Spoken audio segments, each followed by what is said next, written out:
नमस्कार मित्रों, मैं विकास कुमार आप सभी को अपने विकास एजुटेक चैनल पर स्वागत करते हैं। आपको बता दें कि आप हमारे चैनल पे, हमारे फेसबुक पेज या यूट्यूब चैनल पे 9th 10th के science, social science, computer, English की जानकारी प्राप्त कर सकते हैं। और साथ ही साथ आपको ये बता दें कि जो भी हमारे कंटेंट होते हैं वो NCERT बुक से आधारित रहते हैं, NCERT बुक पे आधारित रहता है।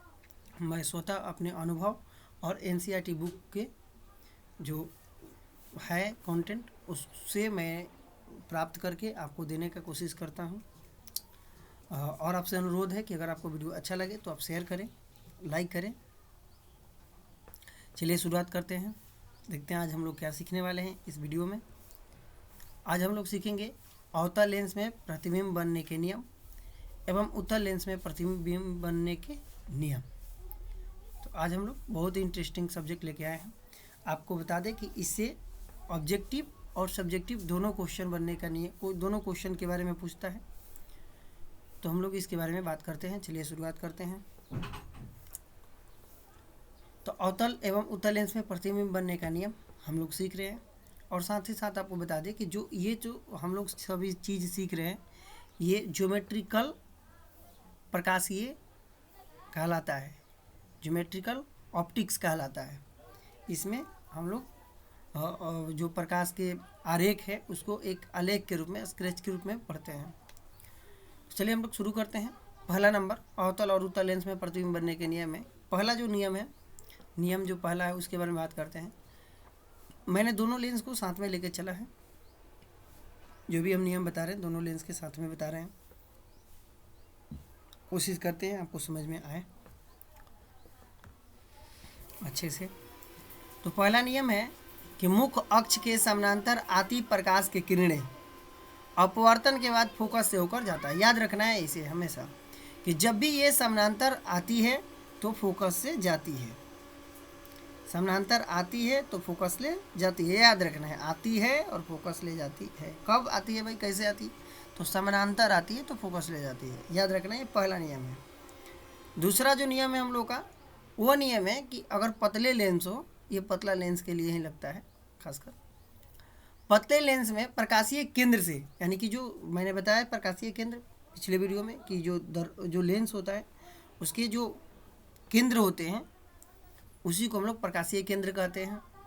तो जो प्रकाशीय केंद्र अगर वो किरण आएगा तो अपवर्तन के बाद सीधे गुजर जाएगा, यानी कि उसके रास्ते में कोई परिवर्तन नहीं होगा, वो सीधे गुजर जाएगा। ये हमारा दूसरा नियम है, आपको याद रखना है।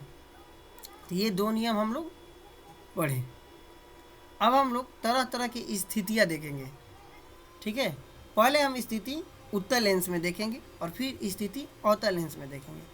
तो जो पूरे स्थिति होता है, पूरे 6 स्थिति होता है। जैसे मैंने दर्पण में बताया है, सेम जो हम लोग चीज़ पढ़े हैं अवतल दर्पण में, वही हम लोग चीज़ इसमें उत्तल लेंस में पढ़ेंगे, वही सेम स्थिति होता है। जो 6 स्थिति मैंने बताया है इसमें भी वो 6 स्थिति हम लोग करेंगे। चलिए शुरुआत करते हैं। उसमें भी पहला स्थिति था जब वस्तु अनंत पे था तो उसका प्रतिबिंब कहाँ बनेगा। इसमें भी हम बात कर रहे हैं कि जब वस्तु अनंत पर रहेगा तो उसका प्रतिबिंब कहाँ बनेगा और किस प्रकार के बनेगा। बता दें कि प्रतिबिंब के हम लोग 4 स्थिति के बारे में बात करेंगे, 4 चीज़ देखेंगे। पहला चीज़ देखेंगे कि वो कहाँ बन रहा है, कैसा बन रहा है, यानी कि उल्टा सीधा तो हो गया। दूसरा वास्तविक या काल्पनिक। और चौथा चीज़, तीसरा ये हो गया चौथा चीज़ कि वस्तु से बड़ा बन रहा है कि छोटा बन रहा है। ये 4 चीज़ों पे हम लोग ध्यान देंगे। चलिए शुरुआत करते हैं। पहला स्थिति जब वस्तु अनंत पर हो, तो जब वस्तु अनंत पर होगा तो पहला नंबर वो कहाँ बनेगा, तो फोकस पे बनेगा। और कैसा बनेगा, तो वास्तविक बनेगा, याद रखना है। तीसरा चीज़ कैसा बनेगा, तो उल्टा बनेगा। और चौथा वस्तु से छोटा बनेगा। मैंने बताया कि इन 4 चीज़ों को हम लोग देखेंगे, ठीक है। इस प्रकार से क्वेश्चन कैसे आता है, तो क्वेश्चन के रूप भी हम बता दें। ये क्वेश्चन ऐसे पूछ देता है ऑब्जेक्टिव में कि अगर कोई उत्तल लेंस है, अगर उसमें वस्तु को फोकस में रखा जाए तो उसका प्रतिबिंब किस स्थान पर बनेगा। तो ऑप्शन दिया रहता है फोकस पे, वक्रता केंद्र पे, वक्रता फोकस केंद्र के बीच में, या अनंत पे, ऐसे करके ऑप्शन देगा। एक चीज़ हो गया। दूसरा चीज़ आपको स्थिति दे देगा और कहेगा कि इसका आप चित्र बनाइए। जो वस्तु अनंत पर हो तो उसका चित्र बनाइए कि प्रतिबिंब कैसा बनेगा। इस प्रकार से क्वेश्चन पूछ सकता है। खैर हम लोग जानकारी के लिए पढ़ रहे हैं, क्वेश्चन कैसे भी है, अगर जानकारी रहेगा तो हम उसका उत्तर दे पाएंगे अच्छी से। ये 4 चीज़ देखें हम लोग जब वस्तु अनंत पर हो, तो इस प्रकार से ये चारों चीज़ हम लोग 6 स्थितियों में देखते जाएंगे। चलिए दूसरा स्थिति हम लोग देखते हैं। दूसरा स्थिति देखेंगे तो जब वस्तु वक्रता केंद्र और अनंत के बीच हो, जैसे आप चित्र में देख रहे होंगे, वस्तु वक्रता केंद्र और अनंत के बीच है। वक्रता केंद्र को यहाँ 2f से इंगित किया गया है, 2f है, और ये वस्तु ए बी हमारा ए बी वस्तु है। तो अब देखते हैं कि अगर अनंत इधर अनंत हो गया इन्फिनिटिव, और ये 2f यानी कि वक्रता केंद्र और अनंत के बीच हो, तो उसका प्रतिबिंब कैसे बनेगा। तो पहला नंबर कि फोकस और वक्रता केंद्र के बीच बनेगा। अब देख रहे होंगे यहाँ पे, यहाँ देखिए, यहाँ पे फोकस हो गया हमारा f और ये हो गया वक्रता केंद्र, इन दोनों के बीच में ये हमारा प्रतिबिंब बना है। तो हो गया पहला। दूसरा नंबर कैसा बनेगा, तो वास्तविक बनेगा। इसमें जितने भी प्रतिबिंब बन रहे हैं, 6 स्थिति होता है, 6 में से 5 जो होता है वो वास्तविक बनता है, याद रखना। जब वास्तविक बनेगा तो हमेशा उल्टा बनेगा, याद रखना है। तो उल्टा है। अब देख रहे होंगे कि यहाँ वस्तु रखा गया है ए बी, तो यहाँ उल्टा बन रहा है A B, A dash B dash उल्टा बन रहा है, तो उल्टा बनेगा। और कैसा बन रहा है, तो वस्तु से छोटा बन रहा है। ये हमारा दूसरा स्थिति है। चलिए तीसरा स्थिति के बारे में बात करते हैं। तीसरा स्थिति में जब वस्तु कहाँ हो, तो वक्रता केंद्र पे हो। तो वक्रता केंद्र तीसरा स्थिति है, तो बीच वाला स्थिति, तो बीच वाला में बराबर बनता है।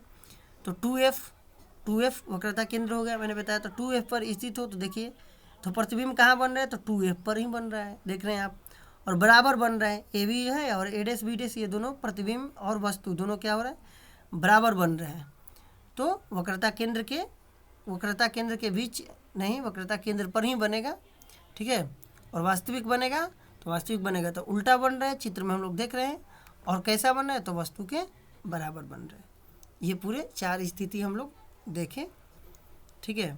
अब आगे बढ़ते हैं। स्थिति तीसरा था, स्थिति चौथा में। तो चौथा में स्थिति में कहाँ आ जाएगा, तो ये फोकस और वक्रता केंद्र के बीच आ जाएगा। चौथा स्थिति में वस्तु फोकस और वक्रता केंद्र के बीच है। तो अब देखिए यहाँ स्थिति आप देख रहे हैं कि वस्तु ये ए बी हो गया, और ए डैश बी डैश को देखिए आप ध्यान से, ये तो ऐसे ही दिख रहा है कि बड़ा बन रहा है, वक्रता केंद्र के बाहर बन रहा है, वक्रता केंद्र अनंत के बीच बन रहा है, उल्टा बन रहा है। ये सारे स्थिति आपको एक स्थिति समझ में आ गया तो सारा समझ में आ जाता है। वक्रता केंद्र अनंत के बीच बन रहा है, वास्तविक बन रहा है, उल्टा बन रहा है, और साथ ही साथ कैसा बन रहा है, तो वस्तु से बड़ा बन रहा है। आप ध्यान दे रहे होंगे कि हम लोग वस्तु को कैसे कर रहे हैं, वस्तु को ला रहे हैं बाएं से दाएं, और प्रतिबिंब क्या हो रहा है, तो भाग रहा है बाएं से दाएं, ठीक है। देखिए मैं फिर आपको इस बात को समझाऊंगा। एक और हम लोग देखेंगे एक चीज़ में, एक मैं आपको कॉलम के माध्यम से इसको समझाएंगे।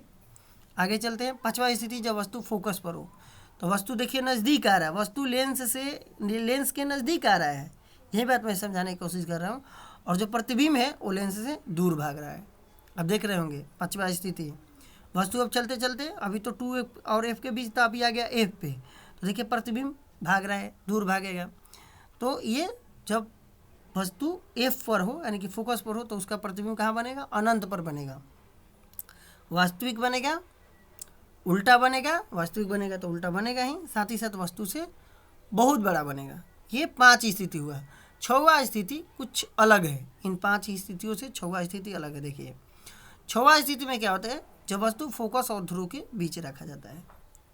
तो जब वस्तु फोकस और ध्रुव के बीच रखा जाता है, तो ये कुछ स्थिति अलग हो जाता है, ठीक है। देखिए अलग क्या होता है, आप चित्र में भी देख रहे होंगे कि दर्पण के पीछे बना है, सॉरी दर्पण यहाँ लिखा गया है गलती से, लेंस लिखना था। लेंस के कहाँ बना है, वस्तु की ओर बना है। 6वां स्थिति में प्रतिबिंब कहाँ बना है, वस्तु की ओर बना है। आभासी काल्पनिक बना है, अब देख रहे हैं वास्तविक कटान इधर हो नहीं रहा है, तो काल्पनिक डॉट डॉट से मिलाया गया, काल्पनिक है। तो काल्पनिक है तो सीधा है, पहले क्या हो रहा था, आभासी हो रहा था तो उल्टा हो रहा था, अब काल्पनिक है तो सीधा है। आप देख रहे होंगे चित्र में, ये ए बी और ए डैश बी डैश को सीधा है, ये भी ऊपर में है तो ये भी ऊपर में है।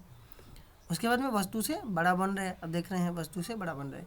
ये 6 स्थितियाँ हम लोगों ने देखा लेंस के अंदर। अब बात करते हैं एक कॉलम के बारे में।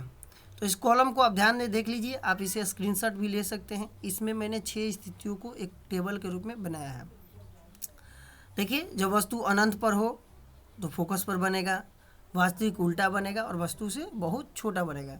इस प्रकार से अगर आप इसको ध्यान देंगे चित्र में और इसको मिलाएंगे, तो आप देखेंगे वस्तु अनंत से यहाँ फोकस और ध्रुव के बीच आ गया, यानी कि लेंस के एकदम नज़दीक आ रहा है।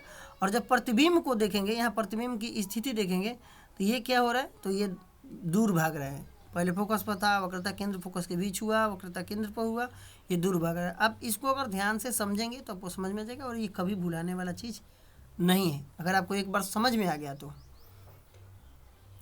चलिए, ये हमारा स्थिति रहा उत्तल लेंस के बारे में। अब हम लोग बात करते हैं अवतल लेंस के बारे में। तो अवतल लेंस जो है, अवतल लेंस में पहला स्थिति होता है जब वस्तु अनंत पर हो। तो जब वस्तु अनंत पे होता है तो जाहिर सी बात है, मैंने परिभाषा में भी आपको बताया है, फोकस की परिभाषा में, तो उसका प्रतिबिंब कहाँ बनेगा, पहला नंबर कि फोकस पर बनेगा, दूसरा नंबर काल्पनिक बनेगा, तीसरा नंबर सीधा बनेगा, और अगला चौथा नंबर वस्तु से बहुत छोटा बनेगा। ये आपको अवतल लेंस की स्थिति याद रखना है। बस यही एक स्थिति था हमारे अवतल लेंस में। चलिए, आशा करते हैं आपको वीडियो अच्छा लगा होगा, आप शेयर करेंगे ताकि जो भी हमारे 10th के बच्चे पढ़ने वाले हैं या जो भी जनरल कंपटीशन की तैयारी भी कर रहे हैं उनके लिए भी ये सहायक है। चलिए, तब तक के लिए धन्यवाद। Thank you for watching my video.